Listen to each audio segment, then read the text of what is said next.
Bueno, hijos, en el día de hoy vamos a hablar sobre los primeros auxilios. Primeramente vamos a hablar sobre el objetivo. Vamos a mirar los objetivos aquí un momentico, a detenernos en eso. Definir los primeros auxilios y los conceptos relacionados con esto. Describir el marco legal que sustenta la práctica de primeros auxilios en Colombia. Especificar los conceptos de urgencia y emergencia.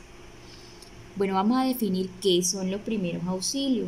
Consiste en la atención inmediata que se le da a una persona enferma, lesionada o accidentada en el lugar de los acontecimientos, ¿sí? Antes de ser trasladada a un centro asistencial o hospitalario, ¿sí? O sea que son medidas terapéuticas urgentes que se aplican a la víctima, ya sea en un accidente o ya sea que sea una enfermedad repentina. El propósito de los primeros auxilios es aliviar el dolor, la ansiedad del herido o del paciente y evitar su agravamiento, ¿cierto? Entonces, todos prestamos primeros auxilios, pero todos no sabemos y no tenemos los conocimientos. Entonces, la persona que preste el primer auxilio debe tener conocimiento. Los objetivos de primeros auxilios son, primero que todo, conservar la vida. Segundo, evitar las complicaciones físicas y psicológicas. Y tercero, asegurar el traslado y auxilio del enfermo. Las normas generales para prestar primeros auxilios.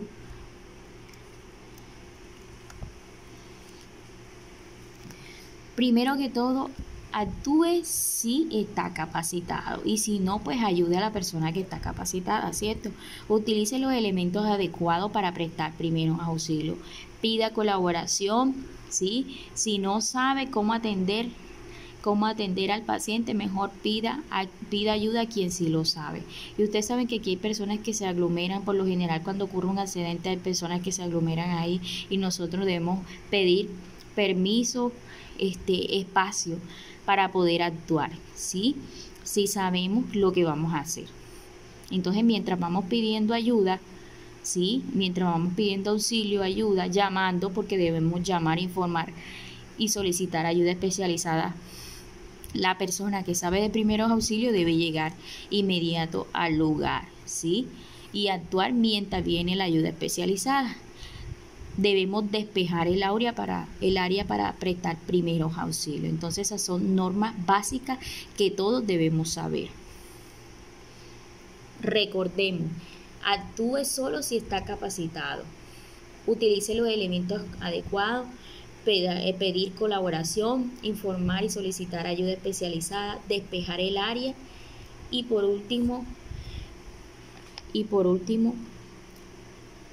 muchachos, para que este cuadrito se aplique, debemos aplicar la bioseguridad. Sabemos que no tenemos a la mano un guante, un cubreboca, pero debemos estar lo más posible, o sea, ayudar, pero protegernos a nosotros también, ¿listo? Entonces, si vamos a prestar primeros auxilios y si tenemos el equipo correcto, lógicamente aquí hay guante, hay cubreboca, entonces hay que tener en cuenta eso, aplicar bioseguridad.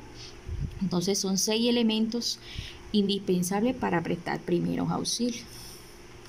Entre el marco legal de los primeros auxilios en Colombia encontramos el artículo 95 que nos habla sobre los deberes y obligaciones, ¿sí? Nosotros como ciudadanos debemos ayudar conforme a los principios de solidaridad social, ¿sí? Y acciones humanitarias ante situación que ponga en riesgo la vida y la salud de las personas. O sea, estamos obligados a ayudar y a prestar los primeros auxilios. Si no lo sabían, pues ya lo saben. Y el Código Penal colombiano, la Ley 59 de 2000, nos penaliza por omisión del socorro, ¿sí? Cualquiera que omita la ayuda, la omisión del socorro, el que incurra se va 2 años a prisión o a 4 años, ¿sí?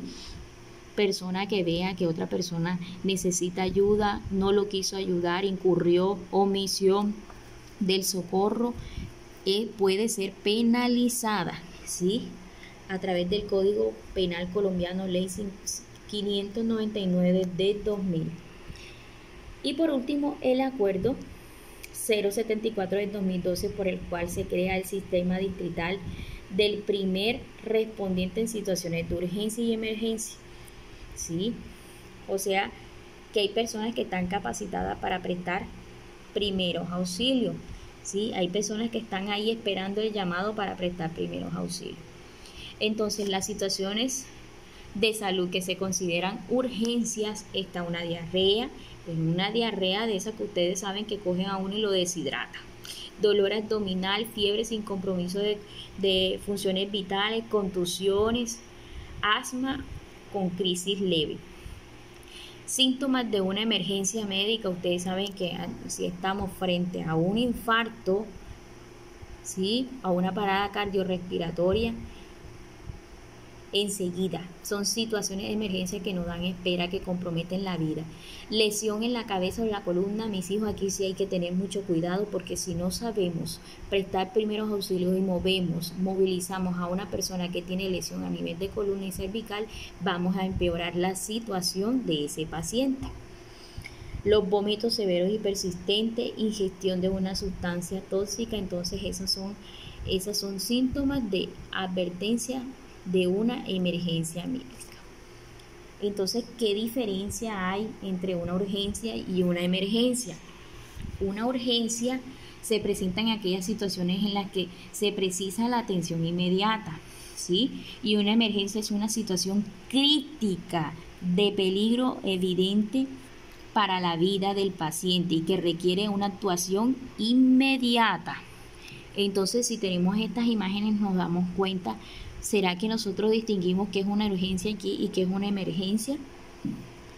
Para mí, una urgencia, y se los digo, ustedes allá están, cuando vean el video, dirán, no, profe, esta es una emergencia, esta es una urgencia. Bueno, mis hijos, les aclaro. Una parada cardiorrespiratoria, un dolor torácico de tipo punzante, de tipo cardíaco, esto es una emergencia, oyeron. Esto compromete la vida del paciente. Ingestión de sustancias, esto es una emergencia. Dolor abdominal se considera una urgencia, y asma, pacientes asmáticos, se considera una urgencia, ¿sí? Porque ustedes saben que estos pacientes se pueden complicar, pero hay que aprender a diferenciar entre una emergencia y una urgencia. Bueno, tenemos dos tipos de valoración, está la evaluación primaria y la evaluación secundaria. En la valoración primaria debemos identificar cuáles fueron esas condiciones o lesiones que pusieron en riesgo la vida de ese paciente, qué le causó, con qué se la causó, qué le generó, cómo está ese golpe, cómo está esa herida. O sea, debemos revisar todo para poder ayudar a ese paciente. Y en la valoración secundaria debemos identificar las lesiones que por sí solas no ponen en peligro inminente la vida de nuestro paciente, pero sí están sumadas unas con otras, ¿sí? Entonces debemos verificar cuáles son esas lesiones secundarias, ¿sí? Que no ponen en riesgo inminente la vida, pero sí hay que prestarle atención. Entonces, valoración primaria y valoración secundaria son las primeras acciones que nosotros debemos tener en cuenta para identificar una situación de primeros auxilios. ¿Listo? Bueno.